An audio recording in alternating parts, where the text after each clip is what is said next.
Então vamos lá. Boa tarde a todos. Muito obrigado por estarem aqui no encontro 1.2 do Clube do Livro. Era para a gente ter feito essa parte desse encontro no sábado anterior, mas as discussões foram tão bem discutidas, né, que a gente acabou tendo que ir fazer esse outro encontro para continuar as discussões, né? Então, foi bem legal no último sábado e eu tenho certeza que nesse sábado vai ser tão legal quanto.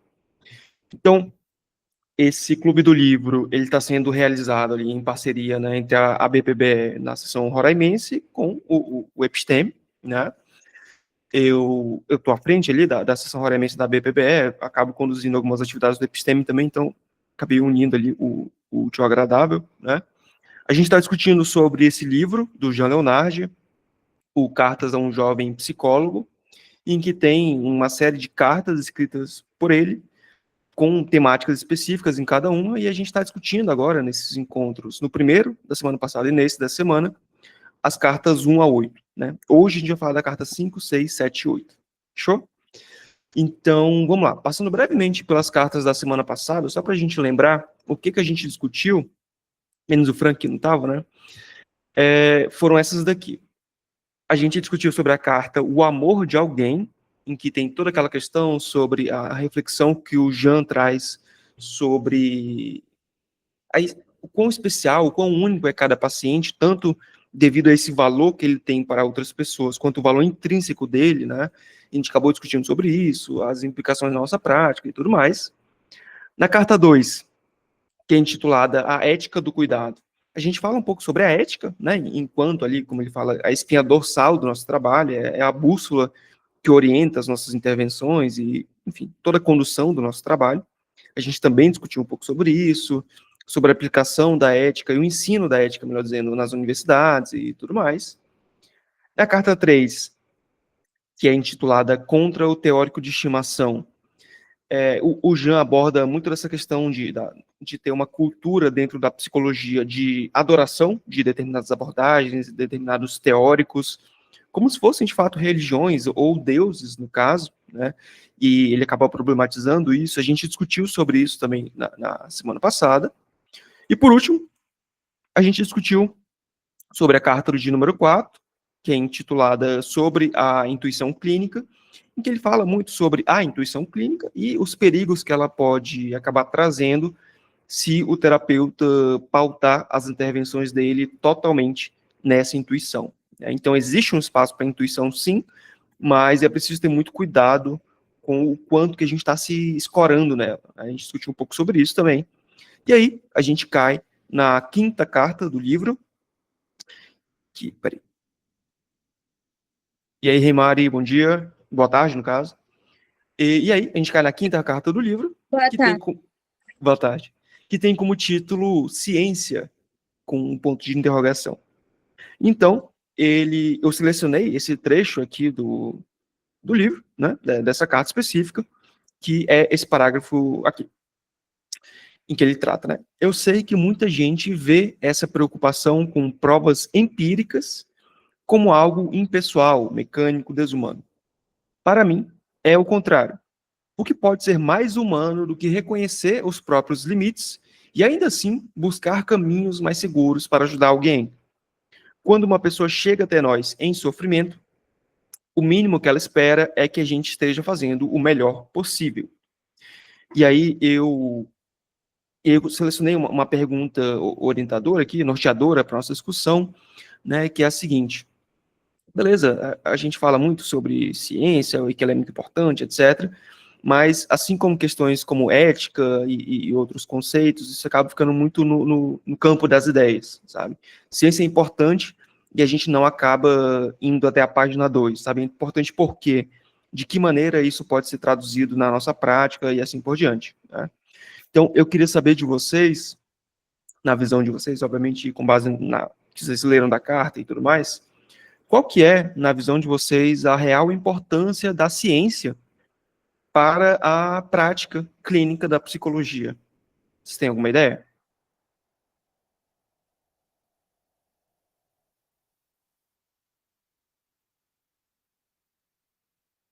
Alguém quer falar alguma coisa? Tô vendo se alguém abre aí antes o microfone. desse jeito. Mas eu acho que não, assim, né? Eu acho que nesse capítulo, pelo menos até onde eu lembro, eu li basicamente até o 8, né? Até o momento, e parece ser o ponto central, assim, desse livro do Jean, né? Eu acho que ele prepara ali nas quatro primeiras cartas, ele prepara esse momento em que ele vai falar, né, justamente o que ele traz no capítulo 5, que é a importância sobre qual é a real importância da ciência para a psicologia clínica. A importância ele construiu justamente nas quatro primeiras cartas, né?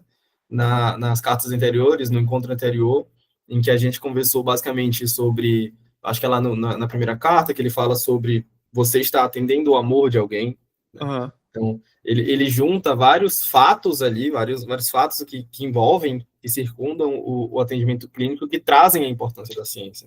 Tal qual o compromisso ético com o outro ser humano, e é para isso que ele traz essa visão do amor de alguém, né? Assim, o quanto a nossa visão é ruim e é enviesada e é falha, né?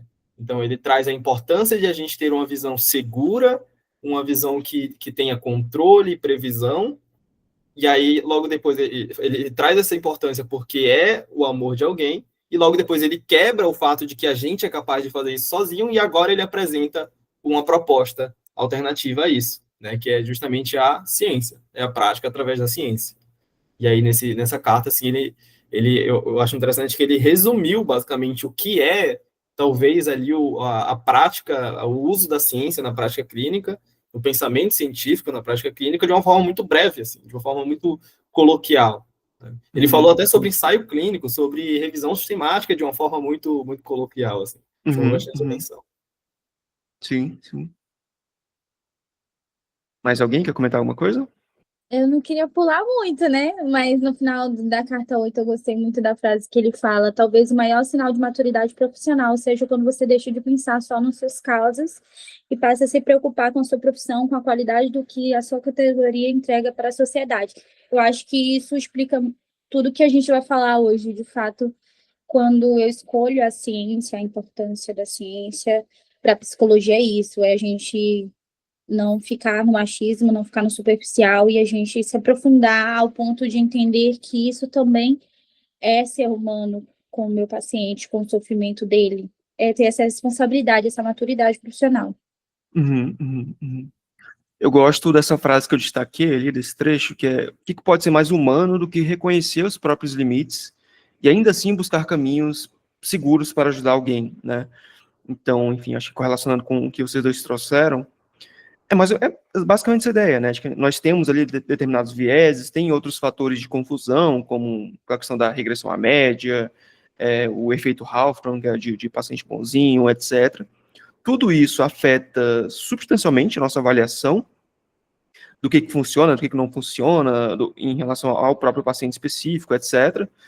E, bom, me parece que adotar ali uma postura científica nesse sentido, né, de estar pautado ali em princípios derivados da ciência, me parece que é basicamente ser humilde o suficiente ao ponto de assumir que, cara, eu estou exposto a inúmeros viés, eu vou errar com certeza e, bom, eu vou buscar pelo menos um caminho mais ou menos seguro, ou pelo menos mais seguro do que a minha própria intuição, a minha própria, enfim, minha própria visão sobre esse caso específico, né? Ciência não é certeza absoluta, né, no sentido de, olha, é porque tem um ensaio clínico randomizado mostrando que TCC é eficaz para o tratamento de ansiedade, por exemplo, que eu vou aplicar TCC para um paciente meu que tem esse mesmo quadro e vai dar certo, e vai ser aplicável para aquele paciente, enfim, né, mas, bom, pelo menos é uma garantia não, é um aumento de probabilidade que eu estou oferecendo um tratamento mais adequado para aquele paciente, né, ao pautar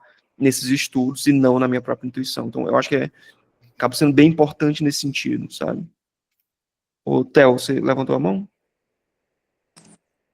Sim, eu acho interessante, Sérgio, assim, como ele fala aqui da questão que a psicologia está tão com essa ideia tão forte de que como é uma ciência humana, como é uma ciência do comportamento, como é algo subjetivo, né?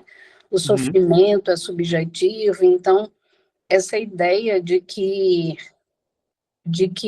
a ciência é algo frio, e parece distante, né? Assim, infelizmente a gente ouve ainda tanto isso, né? Assim, parece algo tão absurdo, mas de fato, assim, a gente vê uma propagação disso, né? Assim, como se falar de ciência fosse descaracterizar a psicologia, né? E pelo contrário, aqui ele vai reforçar, né, essa importância, esse compromisso, isso que Caio trouxe, né?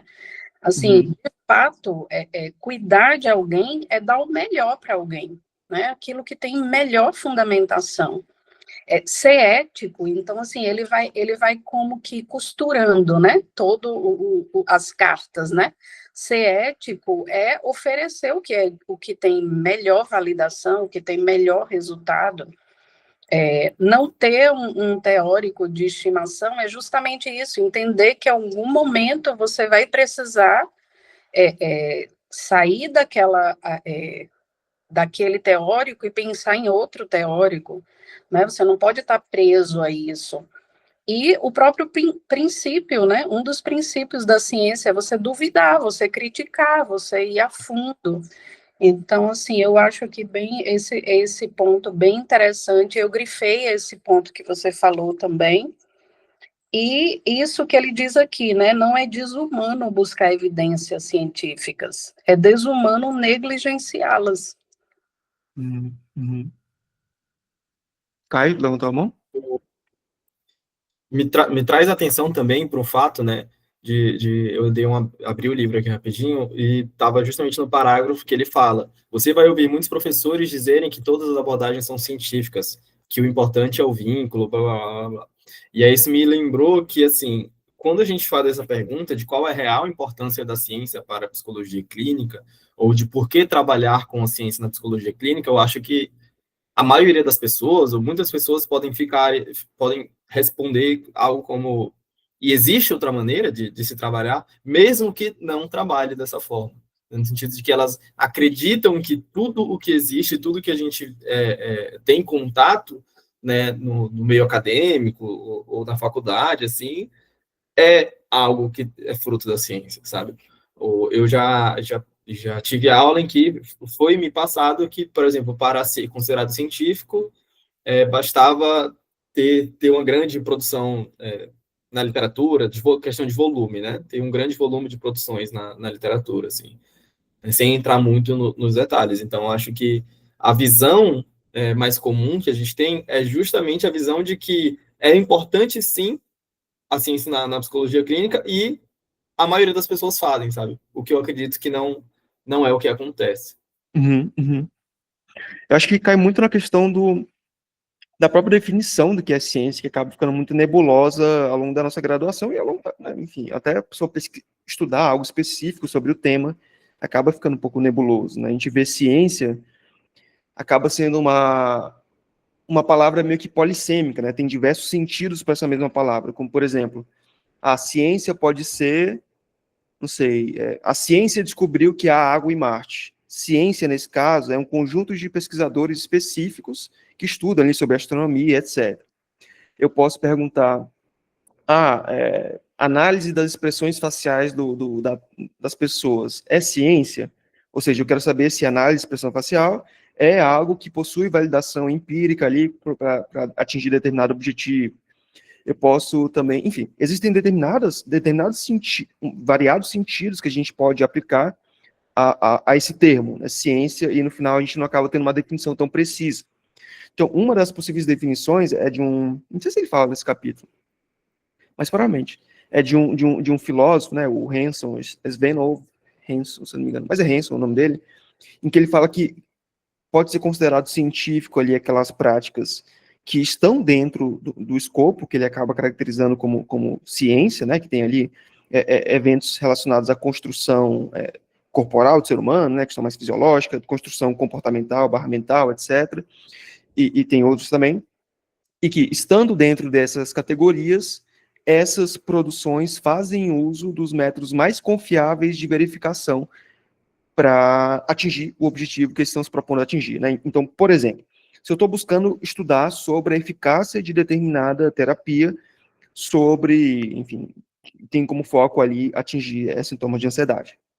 Qual que é o método mais eficaz, mais confiável, melhor dizendo, para encontrar ali determinadas respostas, né, que podem ser, enfim, mais confiáveis do que outros? Qual que seria? Teria ali, por exemplo, o ensaio clínico randomizado, né, que é justamente o que ele apresenta nesse capítulo também, nessa carta, que é um método de pesquisa científica em que eu separo uma amostra ali em 2 grupos específicos, um recebe a intervenção, outro não, ou recebe alguma outra intervenção, enfim, e aí no final da pesquisa eu acabo avaliando qual que apresentou ali, né, maior mudança em relação aos sintomas específicos. Ou seja, é um método de pesquisa que acaba sendo mais confiável do que, por exemplo, a simples observação, ou então um relato de caso, ou etc. Assim.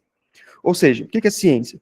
É quando uma pesquisa, né, um estudo sobre determinada área, como, por exemplo, comportamento humano, é feito por meio dos métodos considerados mais confiáveis para se chegar a determinadas conclusões. Só que, cara, a gente não aprende esse tipo de ideia, esse tipo de discussão, esse tipo de noção dentro da faculdade, sabe? A gente só aprende que ciência é bom, ciência é importante, mas e aí, o que é ciência? Por que ela é boa? Qual é a aplicação prática no nosso contexto profissional e assim por diante, né? Então acaba recaindo naquela mesma questão que a gente trouxe anteriores, assim, né? A gente não vai para a página 2 da discussão durante a graduação, e acho que talvez os grandes problemas da psicologia estejam aí, sabe? Sim, Sérgio, e muito bom isso que você colocou. E eu fiquei bem impressionada com aquela palestra lá do Congresso, né, de PBE, do Léo Costa e da Lucila, Uhum.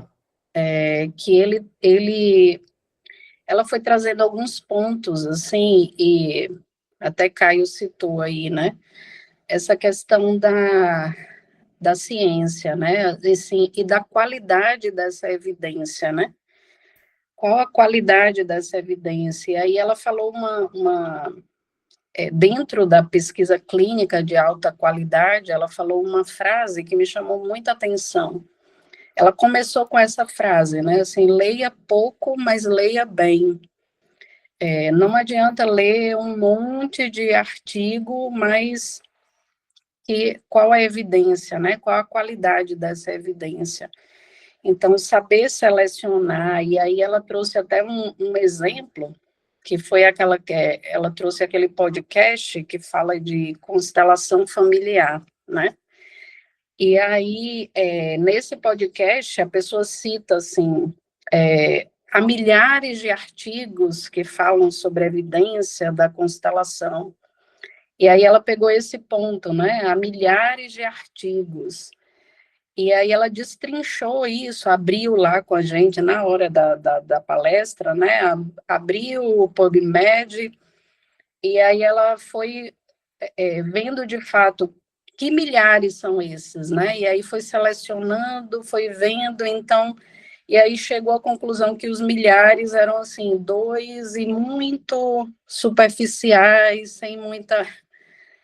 E ela disse isso, né, assim, de que duvide dessas frases, né, há milhares de artigos, então isso que o Caio trouxe aí, né, todas as abordagens são científicas, todos os estudos, então, de fato, a gente precisa ter esse cuidado, né, então acho que essa carta que ele traz isso, né, e aí eu achei bem interessante também uma frase que ela falou, eu até coloquei no grupo, lá do Episteme, né? Uhum. Na verdade, no grupo do PBI, né?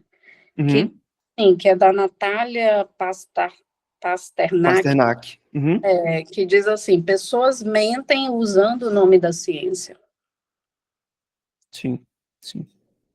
O Léo Costa, eu não sei se é um termo dele, mas eu sei que ele utiliza sempre que ele vai dar algum curso, alguma palestra, o termo de obesidade ou é mental ou é intelectual.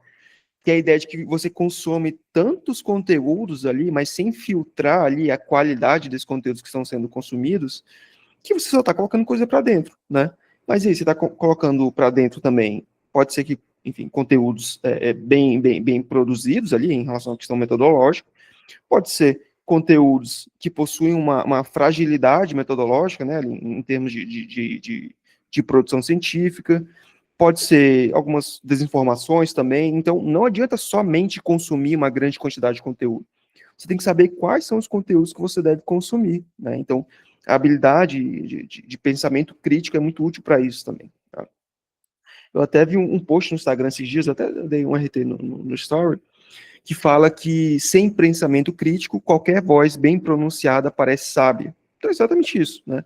O indivíduo vai no podcast, por exemplo, fala bem ali, né, tem uma oratória bem desenvolvida, uma retórica bem desenvolvida, mas, bom, não é porque isso acontece, né, não é porque essa pessoa tem essa habilidade de comunicação que necessariamente o que ela está falando, o conteúdo do que ela está falando é confiável, né, então a gente precisa ter muito cuidado com isso, e me parece que a única saída, de fato, é o desenvolvimento de um raciocínio mais crítico, né, de pensamento crítico, duvidar do que a gente vê por aí, do que a gente ouve, do que a gente lê, é muito importante, né.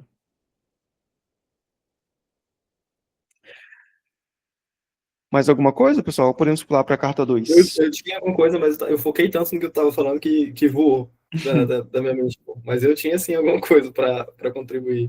Não vou lembrar agora, eu puxo depois, assim que vier. Beleza. Então vamos lá, para a carta número 6. A carta se chama A Ilusão da Experiência.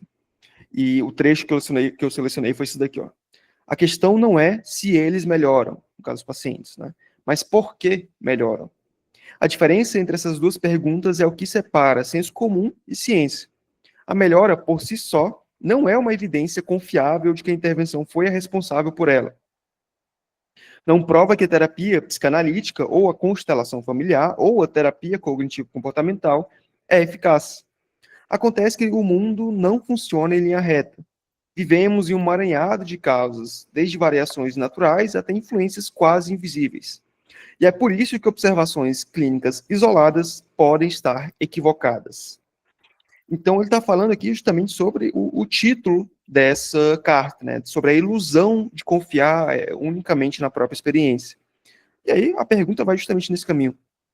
Por que a experiência clínica sozinha, né, ela por si só, pode ser somente uma miragem, né, no sentido de uma ilusão? O que vocês acham? Eu estava escrevendo o que eu ia pontuar agora e acabou que a pergunta bateu muito com o que eu ia pontuar sobre um pouco do que essa carta traz. Assim. Eu acho que quando a gente decide fazer psicologia, quando as pessoas decidem fazer psicologia, o ideal era que a gente estivesse atrás do porquê as coisas acontecem. Né? E o que a gente recebe muito na graduação, na formação e na psicologia em geral, muito do que a gente tem na psicologia, é muito do como as coisas acontecem.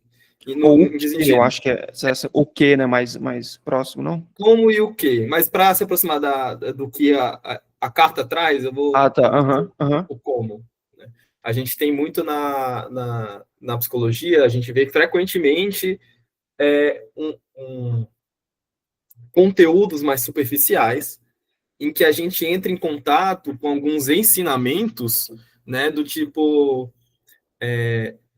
crianças que passam por situações traumáticas na infância tendem a ser mais isoladas na adolescência, sabe? E aí, de certa forma, isso me falou como esse processo aconteceu. Sim. Mas isso não me foi explicado, não me foi explicado em momento algum o porquê esse primeiro evento causa esse segundo evento aqui. Né? E isso, de fato, a gente acho que são raras as vezes, eu não consigo me recordar de um agora, em que um porquê me foi ensinado, sabe? O momento em que o processo pelo qual as coisas acontecem me foi ensinado. Obviamente, até falar de um porquê, no sentido mais filosófico, eu acho que também não está tão correto, no sentido de que a ciência não busca a motivação das coisas, né?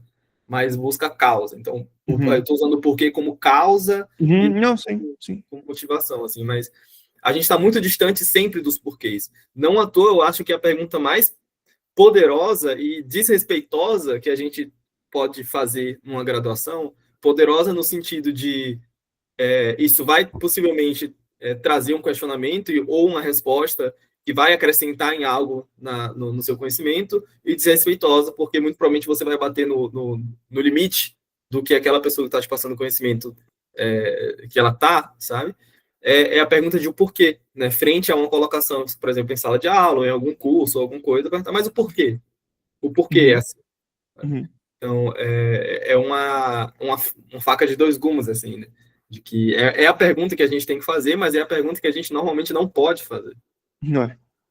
E como tu mesmo falou, assim, eu acho que, claro, isso é muito evidente, assim, na graduação, né, mas acho que na psicologia, como disciplina, isso é muito presente, né? Tanto que a gente está no movimento agora de começar, a gente, enquanto área, né, está no movimento de começar as chamadas pesquisas de mecanismo, né? Então, em vez de fazer simplesmente entre muitas aspas, né, mas simplesmente uma pesquisa de ensaio clínico randomizado, por exemplo, em que eu pego um pacote de intervenções que eu chamo de abordagem, por exemplo, terapia cognitivo-comportamental, e aí dentro disso vai estar psicoeducação, questionamento socrático, técnicas de exposição, ativação comportamental, reeducação cognitiva, etc, etc, etc. Ou seja, um pacote de intervenções, e eu aplico esse pacote sobre um outro pacote que eu chamo de diagnóstico, né, que é um conjunto ali de determinadas apresentações topográficas mesmo, né, determinados sinais e sintomas do paciente, e aí, enfim, eu aplico esses dois pacotes, e aí se produzir um resultado positivo, eu avalio como eficaz esse pacote para essa condição específica. Mas a grande questão é que, beleza, pode ser que um determinado pacote, determinada abordagem, faça sentido, seja eficaz para determinado diagnóstico, determinado pacote também. Mas aí entra a pergunta que tu se fez, né? Fez pra gente, no caso. Por que TCC é eficaz para tratar a ansiedade, por exemplo?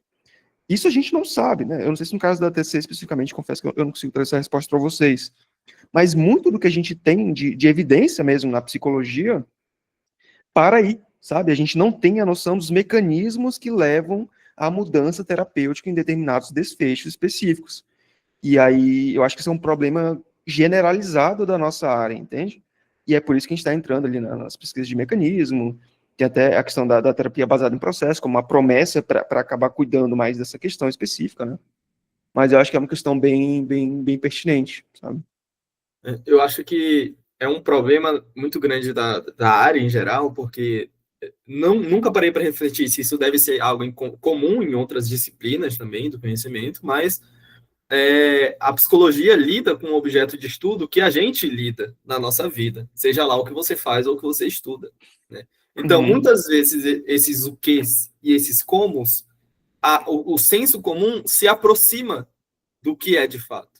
Então, não à toa, eu acredito que muitos estudantes, e eu sou um deles, sinto que a formação em psicologia é muitas vezes repetitiva e muitas vezes senso comum, no sentido de que o pouco que a gente recebe seria esse senso comum, justamente porque lida com um objeto de estudo que a gente está o tempo todo. A gente está o tempo todo tentando prever, entender e compreender o comportamento das outras pessoas, né? Consequentemente, uma hora ou outra, ali cada um com sua frequência, vai estar, de certa forma, acertando minimamente ou se aproximando do que a psicologia traz para a gente, de como as coisas acontecem e de o que são essas coisas que acontecem.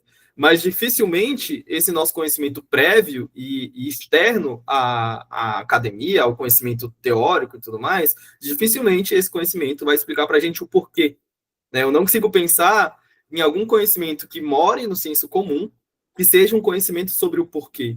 Enquanto os conhecimentos de o que e como, sim, a gente tem. A gente sabe que uma pessoa que passa por um trauma vai muito provavelmente passar por um longo período de sofrimento até que algo seja feito a respeito. A gente sabe que luto causa determinadas coisas. A gente sabe que empatia, que cuidado, que escuta ativa vai fazer bem para alguém, né? São conhecimentos que são, entre aspas, da disciplina da psicologia, mas são conhecimentos que o que e o como a gente sabe, que mesmo sem fazer psicologia. Enquanto o porquê das coisas, a lei do reforço e tudo que a gente tem de produção na psicologia sobre o entendimento do que é o comportamento, cognição e tudo mais, isso a gente não tem no senso comum, né?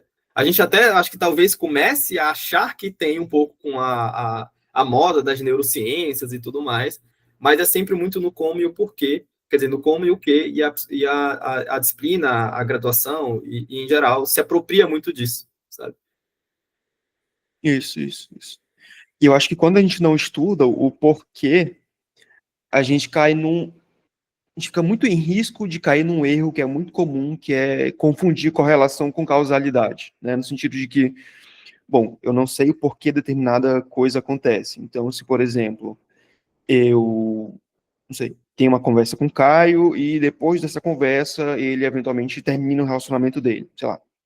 Por algum motivo, pode ser que eu acabe associando determinadas frases que eu fiz, determinadas intervenções, enfim, determinadas técnicas, possam ter causado esse término do relacionamento dele.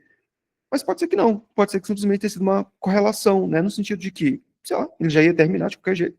Eu acabei falando ali, por acaso, né, temporalmente um pouco antes desse término, e eu posso ter atribuído ali uma questão de causalidade entre a minha intervenção e a consequência na vida do Caio, né? E o mesmo se aplica para terapia, por exemplo. Se eu estou falando com um paciente, estou tendo ali um mês de terapia, por exemplo, e aí no mês posterior, não sei, ele consegue desenvolver bem habilidades sociais, consegue um novo emprego, ele entra num novo relacionamento, etc. Começa a surgir determinados eventos na vida do paciente, eu tendo a atribuir, né, causalidade entre as minhas intervenções realizadas na terapia com esses desfechos que ocorreram na vida do paciente, simplesmente porque eles são temporalmente próximos, né? Mas será se foi, de fato, a minha intervenção que causou esses desfechos na vida do paciente? Não dá para a gente saber, né? Não dá para saber se o paciente melhorou, se foi por conta da minha intervenção específica, ou se foi por N outros fatores, N outras variáveis envolvidas ali na vida dele como um todo, né? Então, trazendo um pouco mais para esse contexto clínico, eu acho que essa questão, né, de confiar excessivamente na própria experiência, né, é muito perigosa por esse motivo também, sabe? Eu acho que a gente acaba esquecendo de explicar o porquê de coisas que parecem ser muito óbvias, né, também. Tudo que a gente tem sobre fatores comuns em psicologia, de empatia, escutativa e tudo mais, parecem ser tão óbvias que a gente não precisa explicar o porquê, sabe? Só que eu acho que quando a gente fala em explicar o porquê e as minúcias desse processo, sabe? E o porquê eu agir de forma empática com alguém vai fazer ela se sentir bem, o que acontece ali naquela relação que gera essa melhora, esse sentimento positivo nela, né? Eu acho que a gente corre o risco de, muitas vezes, eu te falar isso como alguém que está te ensinando isso, e aí você simplesmente passar a ser empático da maneira errada, ou ser empático quando não devia, ou algo assim, né? O simples ensinamento de que coisas são importantes e de coisas fazem bem são insuficientes, e são tratados como suficientes, assim. Theo? Eu achei muito legal quando ele fala que quando um paciente me diz obrigado, você mudou a minha vida, eu sinto um calor no peito e tenho vontade de chorar. Eu achei isso muito legal. Porque, assim, além do que vocês falaram aí, me parece que essa carta, que esse ponto, de alguma forma nos coloca num lugar de mais humildade, né? De mais nesse lugar de não ter tantas certezas, né? De não se sentir tão seguro e tão dono da razão. E, além disso, além do fato de nos colocar nesse lugar, né? Ela também nos promove esse desejo de aprender, né? Então, assim, nos leva a esse lugar de estudar, de nos debruçar, de buscar a melhor ação, a melhor intervenção, né? Então, assim, eu achei muito legal aqui, muito provocativo, né? Porque ele diz aqui também, não há problema nenhum nisso, né? Sentir essa alegria, mas é que, assim, é bom você saber que ele pode não ter melhorado apenas por tua intervenção, né? Então, assim, eu achei bem legal esse ponto. Sim, sim.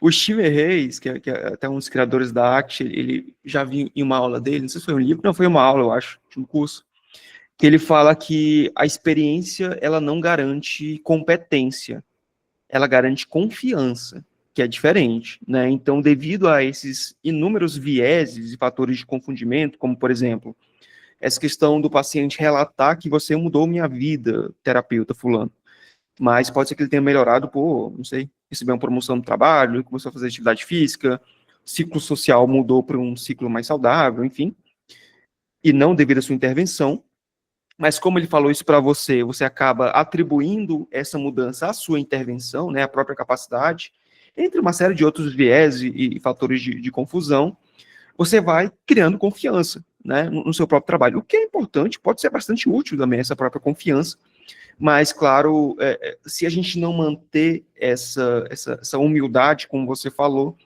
acho que corre o risco dessa confiança passar um pouco dos limites, né, no sentido de, bom, eu sou bom de fato, e esse eu sou bom e ponto final, de modo conceitualizado, acaba dificultando a busca pelo aprimoramento clínico, né? Então, eu acho que essa máxima de que experiência garante confiança e não competência é uma boa forma de resumir isso, assim, sabe? Eu acho bem interessante essa frase. Gente, mais alguma coisa quanto a esse ponto? Eu acredito que ainda não. Talvez volte alguma coisa. Beleza, beleza. O Frank aí Oi, levantou. Frank. Tô sem câmera. Tranquilo. Ó, o que vocês pensam sobre esses vieses cognitivos? Ele falou aqui sobre também acho que um ponto importante que é o desejo de agradar. Às vezes ele pode dizer que está melhorando, mas com receio de decepcionar o terapeuta. Uhum. O Steve Reis chama isso de pliance. Ou dizer que aplicou e fez determinada tarefa, mas na verdade não cumpriu, foi mais para não desapontar o terapeuta. E aí? O que vocês pensam? Esse achei interessante. Ele foi para além de ele colocar que ele acredita, né, que são pontos que confunde, né, como você diz, a melhora espontânea, que fica próximo de um momento, né, de grande perturbação, e isso realmente, conforme os dias vão passando, tende a mudar, a regressão à média. Ele fala também sobre as falhas de memória e o efeito placebo. E ele completa com os viéses cognitivos. O que vocês acham desse lance dos viéses cognitivos do terapeuta? Uhum. Bom, eu acho que um dos principais, não sei se é um viés exatamente, mas é um dos fatores de confusão ali, e entendendo isso como esses fatores que são externos ao terapeuta e internos a ele, é justamente isso que você falou, né, que é o efeito, eu não sei pronunciar isso, mas efeito Hawthorne, uma coisa assim, que o Léo Costa chama de pacientes bonzinhos, né, que é justamente essa ideia de que quando sendo observado por um terceiro, o meu comportamento tende a mudar, né, de alguma maneira. Então, por exemplo, acho que é um exemplo do próprio Jansen, inclusive. Digamos que, sei lá, você esteja indo para jantar na casa da avó de um amigo seu, ou da sua namorada ou namorado, enfim. E aí, chegando lá, a janta, né, o prato principal é, não sei, buchada de bode, ou panelada, ou esses pratos mais não tão agradáveis, assim, na minha concepção, pelo menos. E aí você chega lá, come esse prato, né, buchada, panelada, etc., não gosta, você odeia, porque não é do seu apetite, e internamente você tá pensando, cara, horrível, não gostei, eu não queria ter vindo, tranana, tranana. Mas aí chega a senhorinha, a idosinha toda gentil e simpática com você e pergunta, e aí, meu filho, você gostou? O que você vai responder? né? A tendência é que a gente module ali o nosso comportamento, né? Então, em vez de expressar simplesmente o que eu estou pensando, nossa, eu achei horrível, eu não gostei, eu nunca mais vou vir aqui, etc., eu vou falar, não, foi ótimo, eu gostei, estava muito bom e tudo mais. É uma tendência, pelo menos, a responder dessa maneira. Ou seja, a presença do outro, ela moldou o meu comportamento, ou mudou de alguma maneira, pelo menos, né? E o mesmo isso acontece na terapia, no sentido de querer agradar, né? Do tipo terapeuta, não sei, pede algum tipo de feedback, o que você achou da sessão, o que você está achando da terapia, e a tendência é que o paciente, por mais sincero que ele seja, né, ele acabe tentando te agradar de alguma forma, ou pelo menos mude de alguma maneira, tem uma tendência de mudar o comportamento dele, simplesmente pelo fato de você estar observando, né. E tem outros também, como o viés de atribuição, por exemplo, não sei se ele cita nesse livro, mas que é justamente essa ideia de que, tipo, bom, o paciente melhorou, foi por conta da terapia, com certeza. O paciente piorou? Não, com certeza foi por conta de algum elemento externo, como questão chefe enchendo o saco, família desadaptativa, ou algo do tipo, né? Então, eu atribuo os efeitos positivos ali, dos desfechos que são associados ao paciente para a terapia, e os que são negativos eu atribuo aos outros elementos da vida dele, né? Simplesmente, e tudo isso por conta desse desejo ali de querer, enfim, ser um bom terapeuta, ajudar os pacientes, etc. Isso acaba criando esses filtros cognitivos, né, esses vieses que atrapalham muito a intervenção, né? Então, cara, não é. Acho que por isso que acaba entrando a ideia da humildade, né, de reconhecer que, cara, talvez a nossa intervenção, por mais que o paciente fale que tenha sido ótima, talvez se a gente ter esse olhar mais crítico para a nossa própria intervenção, para como a gente age, etc., é muito importante.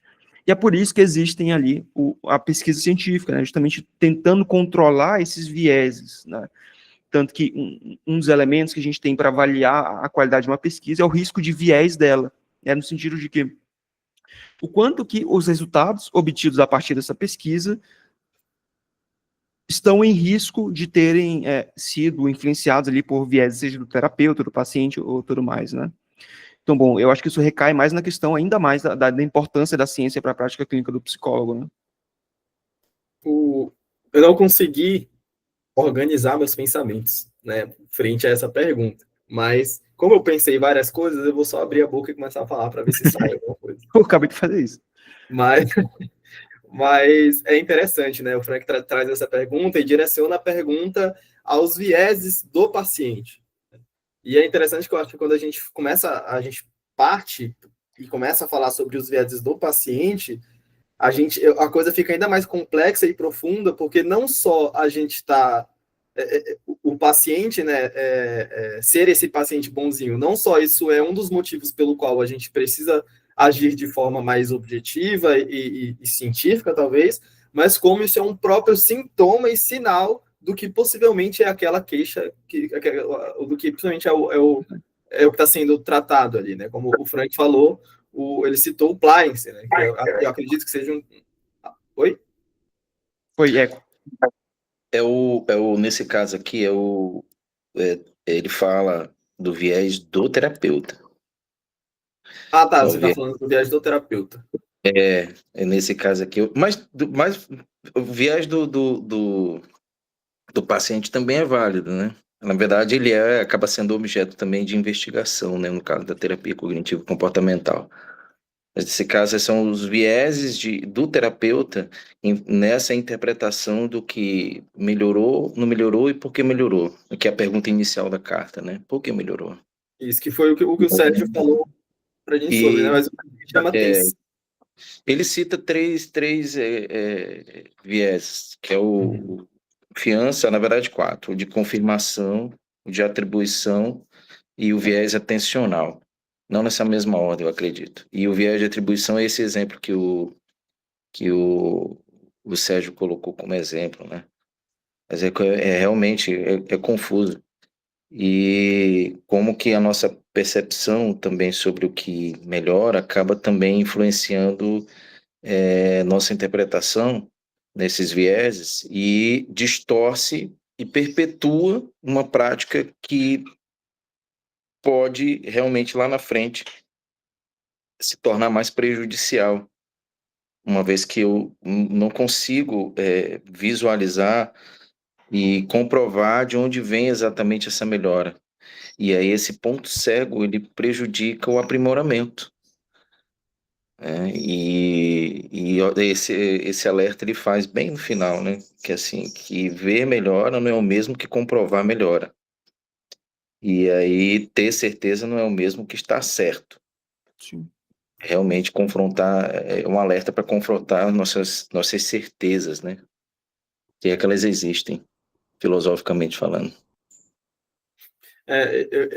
É muito. Acho que talvez o grande peso dessa carta e dessa discussão seja justamente sobre os vieses do terapeuta, né? Que é muito sobre humildade, como a Theo estava falando. Mas algo que eu achei que era que você tinha pontuado anteriormente, Frank, mas algo que, enfim, me chama bastante atenção, são o quanto, além de as pessoas confiarem muito em si, os terapeutas, os psicólogos confiarem muito nos pacientes, enquanto relatores dessa possível melhora, né? Então foi aí que eu falei sobre os vieses do paciente, que o Sérgio falou do efeito, a qual eu não vou me arriscar a pronunciar o nome, mas o efeito do paciente bonzinho, né?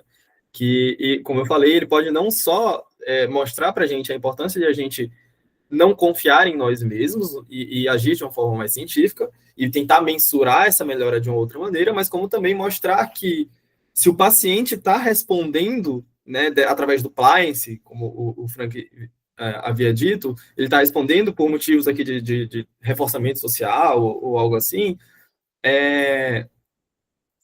talvez tenhamos um problema aí. Talvez isso seja um comportamento que apareça aqui na clínica, na relação terapeuta-paciente, né, que traga e que seja uma janela do que acontece ali na vida do paciente, que é um pouco do que a FAP vai trazer, a ACT também, né, próxima ali a FAP vai trazer um pouco para a gente, sobre esses comportamentos que o paciente apresenta durante a vida, né? Ele se comporta, por exemplo, uma pessoa que se comporta unicamente ou majoritariamente com funções parecidas a essa do paciente bonzinho, ou do filho bonzinho, ou do neto bonzinho, que vai elogiar a comida da avó, ou do namorado bonzinho, ou da namorada boazinha que nunca vai reclamar do quão abusivo está sendo o relacionamento, né? Talvez esse paciente, na clínica, vá ser esse paciente bonzinho que vá falar para o paciente que tá indo tudo bem, que aquilo está dando certo, sabe?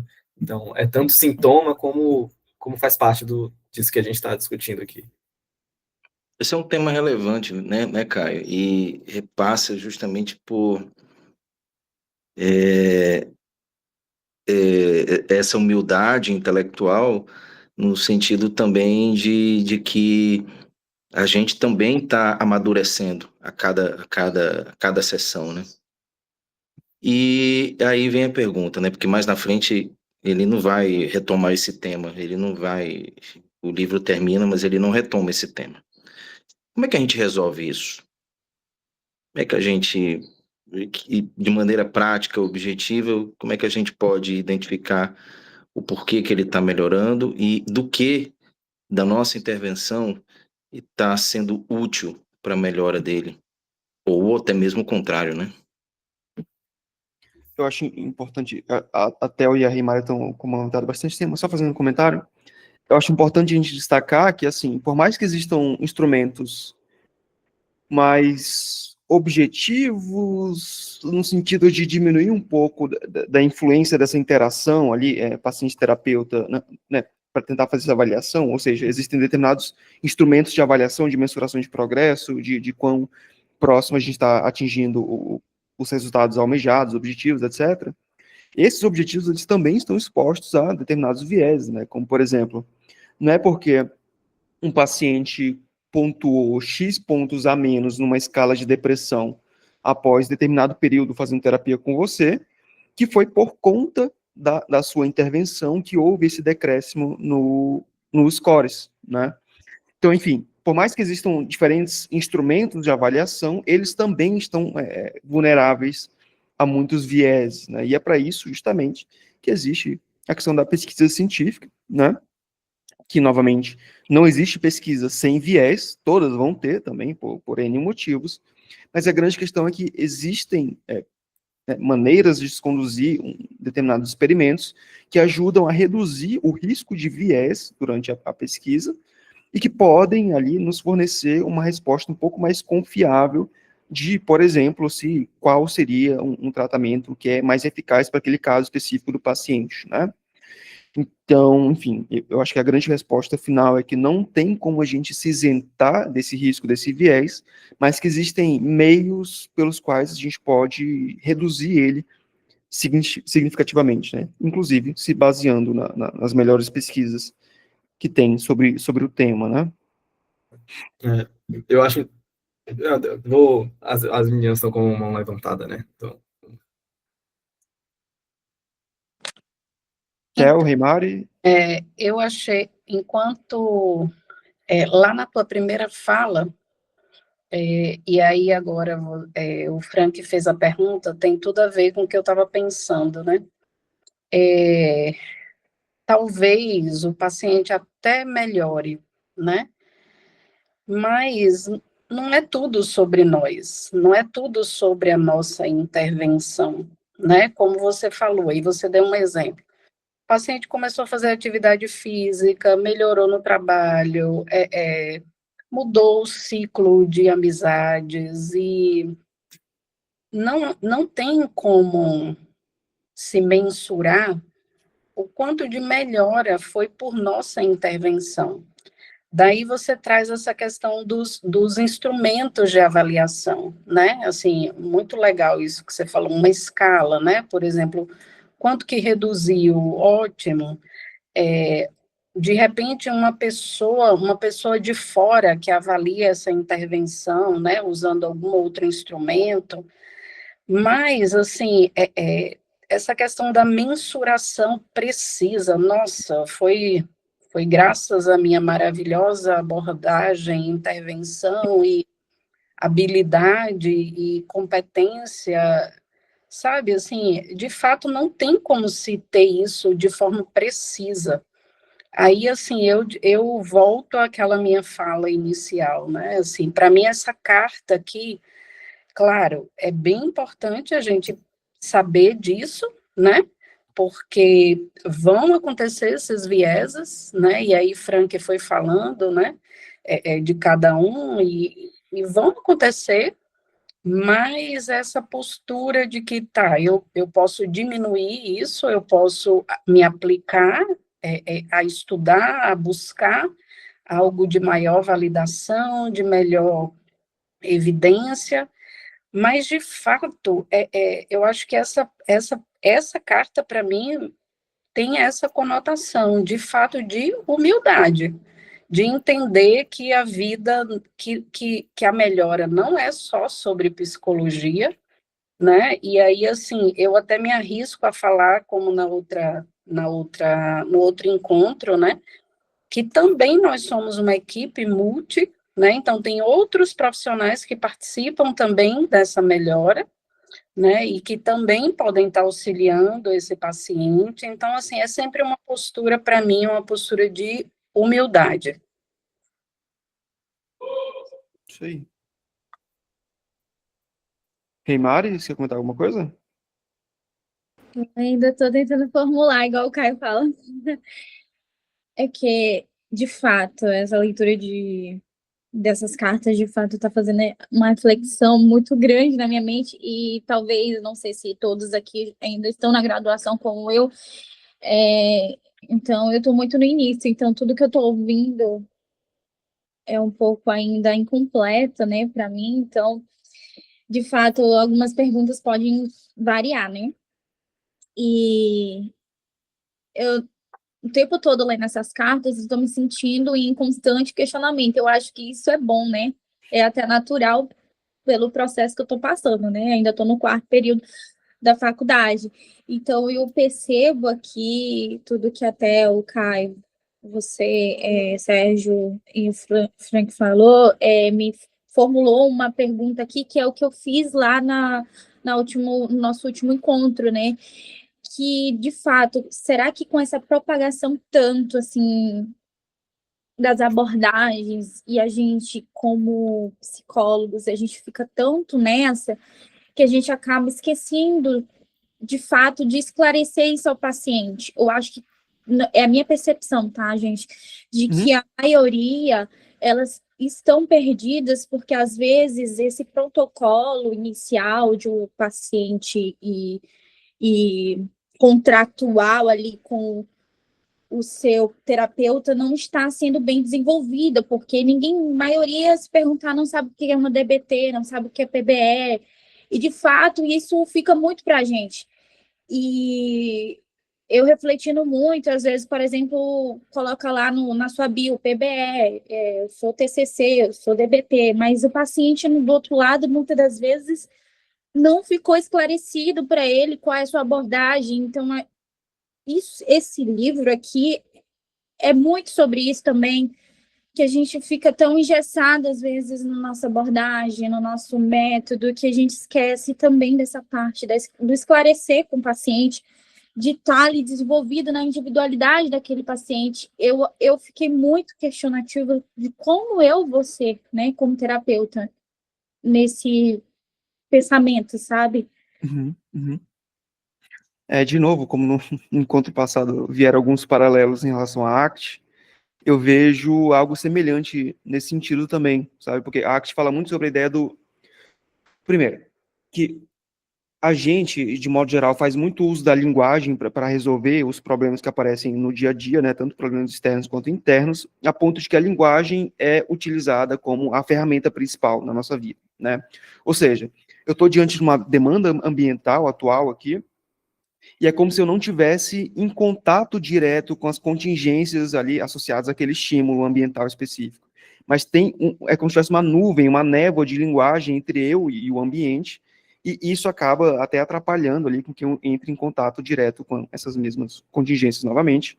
Isso acaba fazendo que eu haja de maneira mais inflexível, né, psicologicamente falando. Ele chama de método de resolução de problemas, né? Isso. Ou o modo de resolução de problemas, O né? terapêutico fica tão engessado muitas das vezes, eu percebo que, por comentários de pessoas próximas, né, familiar, enfim, amigos, de que às vezes vai à terapia e não se sente tão próximo, vinculado ao terapeuta, porque ele fica tão engessado, igual ele cita aqui sobre o behaviorismo, né, ele era tão behaviorista, tão engessado no behaviorismo, que esquecia, de fato, do paciente, queria modular o paciente àquela terapia, sabe? Vejo muito isso no dia a dia, acontece muito com milhares de pessoas. É um problema gigante. Sim.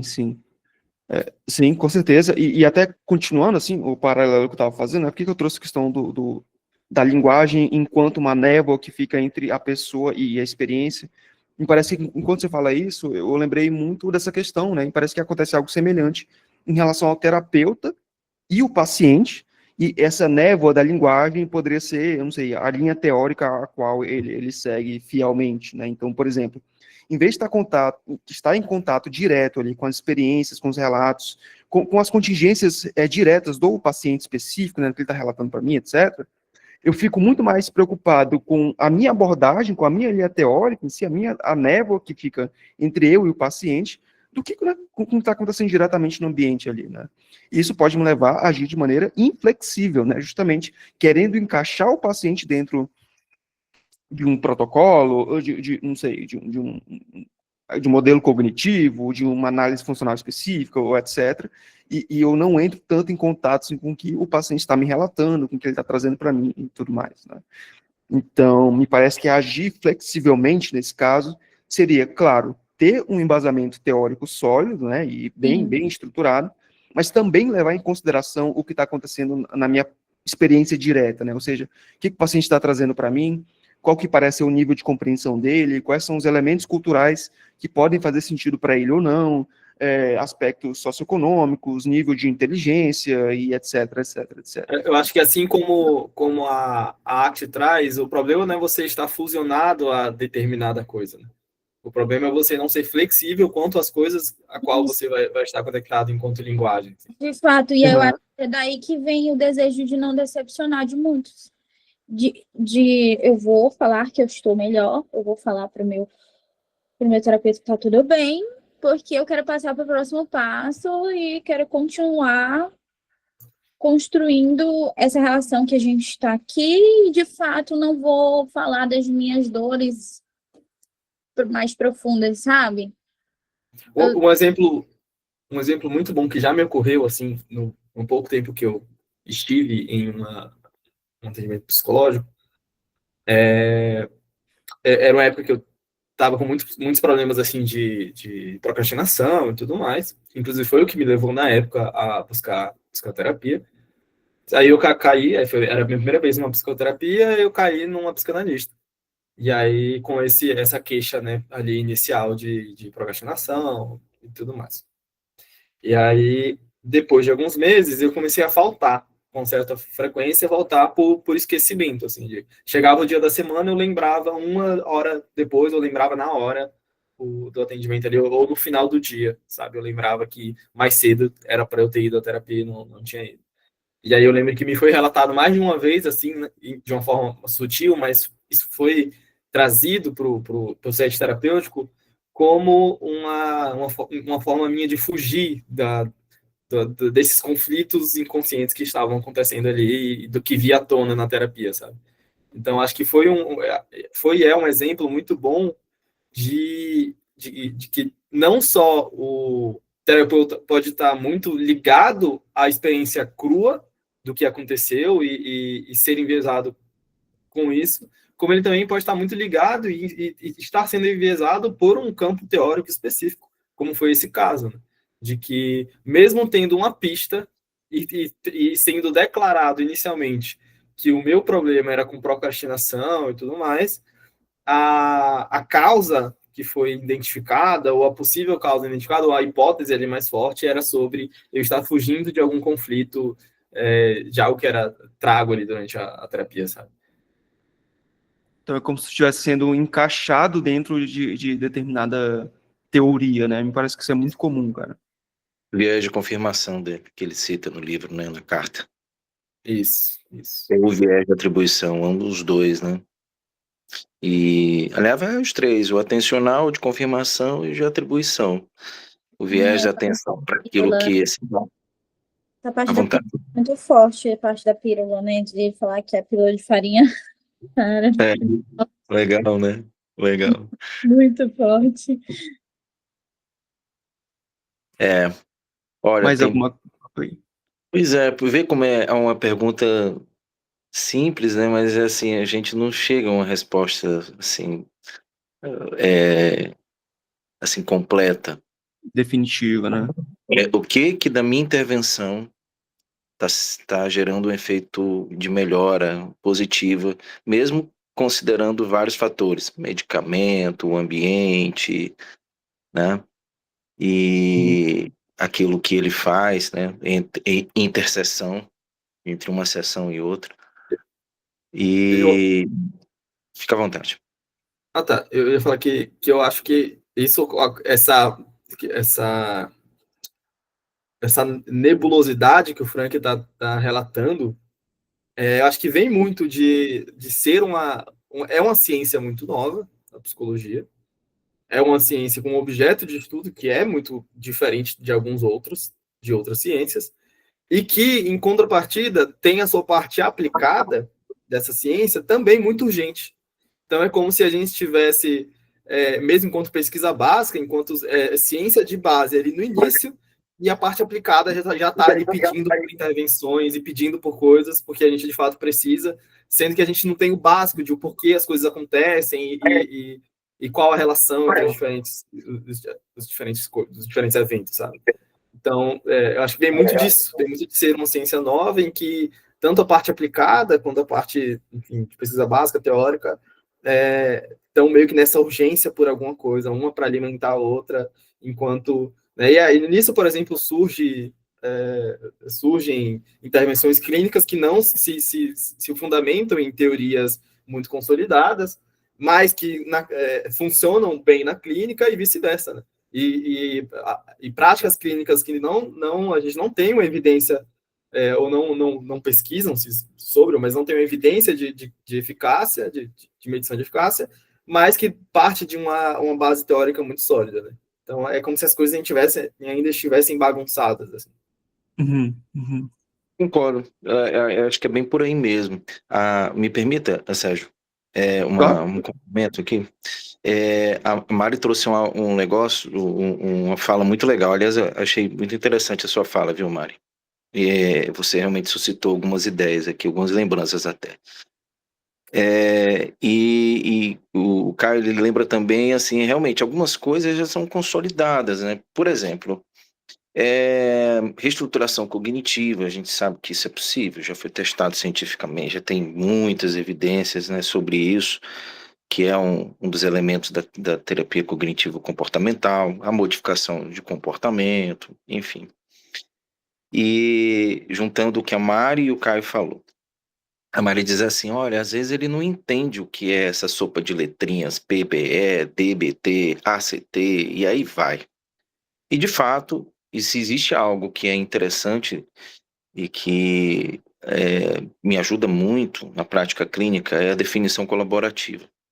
Então, assim, compreender muito bem a linguagem, o que significa aquilo para ele, além de tornar a conceitualização cognitiva mais precisa, ouvindo do paciente como que ele define determinado termo, isso é da linguagem, porque ele aprendeu dessa maneira e ele significa as situações e os eventos de vida com aquela palavra, com aquele termo.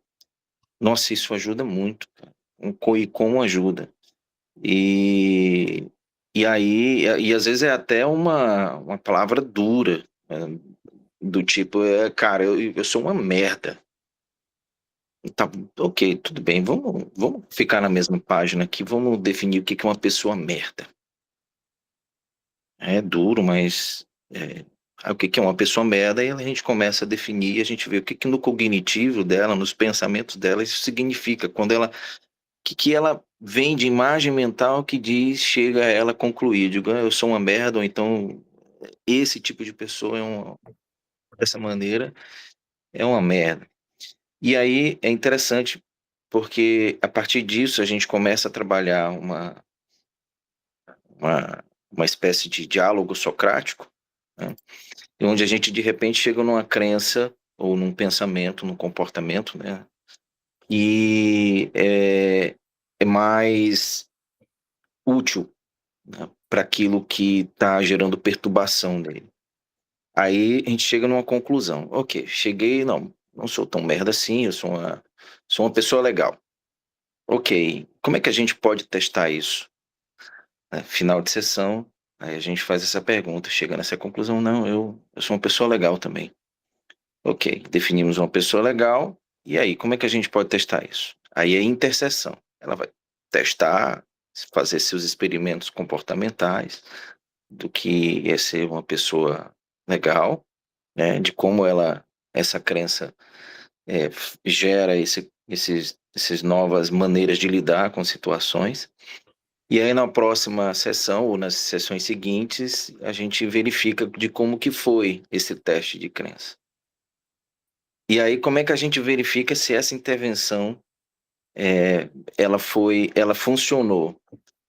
É como se tivesse que aplicar novamente a técnica, só que agora, em vez de com a crença de sou uma merda, com a crença de sou legal.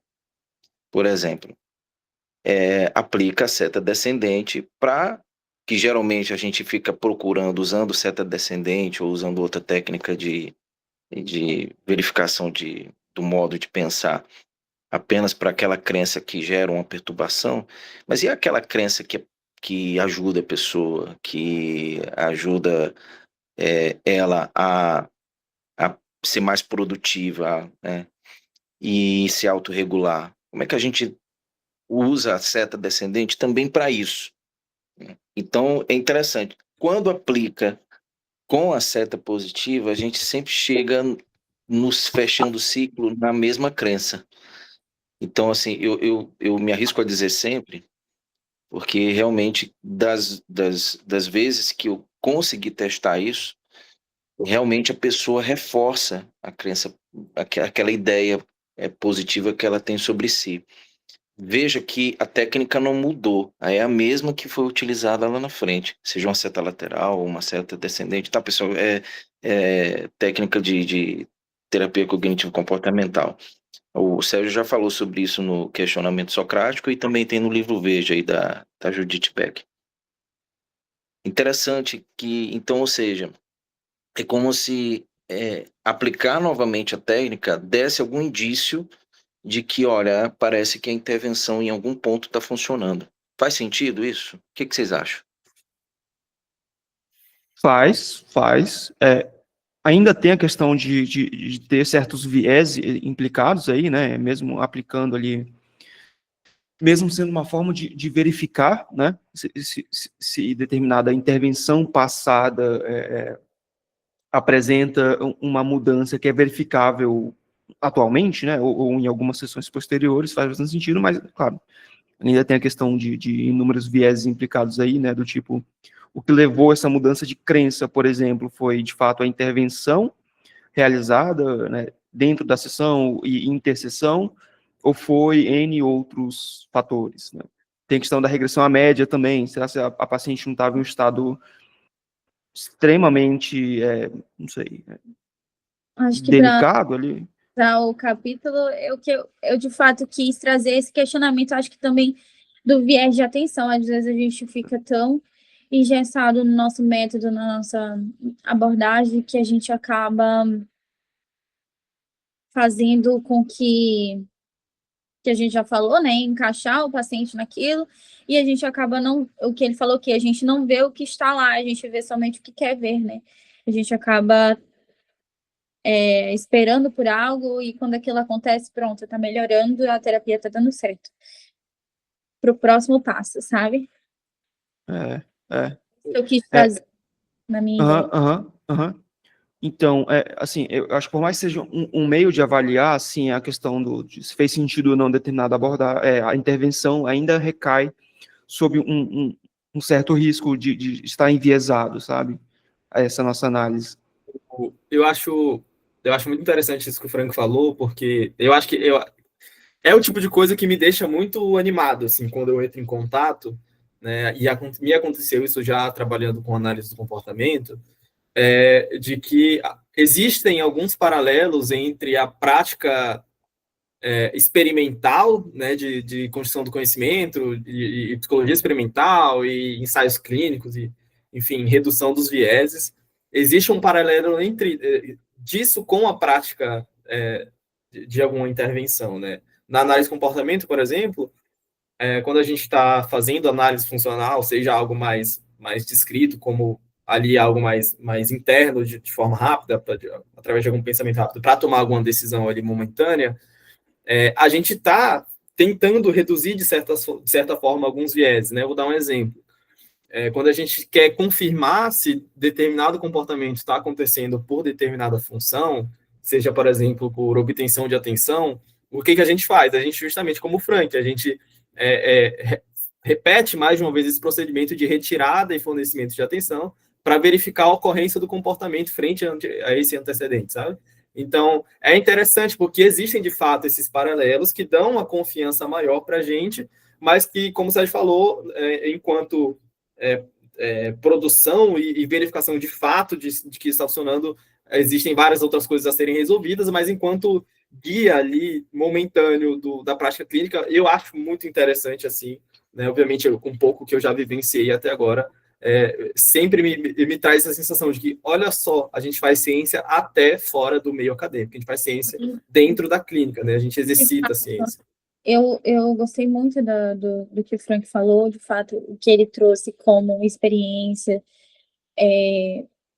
inibiu muito o meu pensamento, assim, porque realmente, como eu no início, eu questiono muito tudo, porque isso de fato importante, né? E eu acho que o Leonardo, ele enfatiza isso, né, sempre, de que a gente tem que questionar tudo, e o que o Frank trouxe de a gente sempre testar o novo processo com aquele método que a gente utilizou, e o que me pareceu muita coisa. Bem lembrado, viu, Caio? Realmente, tira o reforçador para ver se o comportamento permanece, né? Se permanecer, então modificou o comportamento, né? Bem lembrado mesmo. É o tempo todo a gente mexendo nas variáveis, né, e verificando qual o efeito disso sobre o que a gente está observando. Legal. É interessante que o Frank trouxe bastante sobre a TCC, e até acho que isso distou um pouco do que a gente, da conversa aqui sobre a carta, mas acaba falando um pouco sobre viés e sobre, enfim, o tema central, que é a essência do que a gente está conversando. Mas eu acho muito interessante, eu acho que é um mérito muito grande da TCC, ou do que eu conheço como as TCCs até agora, né, sobre a TCC, pelo menos mais tradicional, é um mérito muito grande em meio a tanta coisa acontecendo ali, ela trazer essa atenção muito grande à linguagem, né? Mesmo que talvez usando outros nomes, como crenças enfim, pensamentos automáticos, mas essa atenção muito grande ao como a linguagem vai influenciar ali o funcionamento saudável do indivíduo, né? De como a linguagem e as suas crenças podem servir como um filtro ali mal configurado das experiências reais e do que acontece no mundo pessoal daquela pessoa, sabe? É muito interessante e é interessante que surge já trazendo isso para a clínica, assim. Não à toa, quando eu conheci a ACT e como a análise do comportamento meio que reconhece a importância da linguagem através da teoria das molduras relacionais, né, que está relacionado com a ACT, começa também a dar uma importância muito grande a isso. Não à toa a ACT, a FAP, a DBT aceita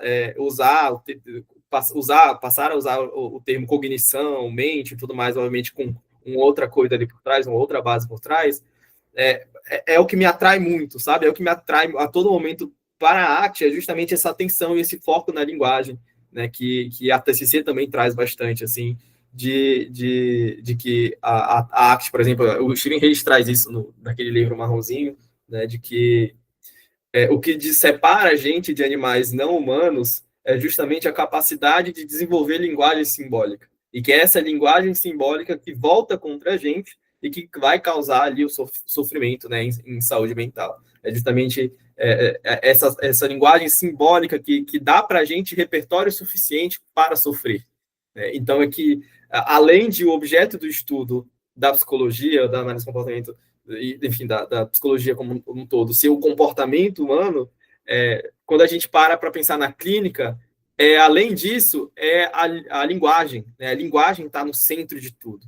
E aí a teoria das molduras relacionais é justamente tentar entender o porquê e como esse entendimento de merda, de eu sou um merda, surge nesse indivíduo. Né? Para além de como a gente resolve isso na clínica, a base teórica, né, através de pesquisa básica, de como isso se forma, de como essas relações verbais se formam. Né? O que significa merda para essa pessoa e de onde vem esse aprendizado, como a gente consegue condicionar outra coisa, criar outras relações verbais aqui em cima disso, né, para intervir sobre isso. Então, acho que a psicologia vai muito para esse lado, sabe? De cada vez se aproximar mais do estudo da linguagem. Assim. Bom, muito bom, gente. Vamos para a carta de número 7 agora?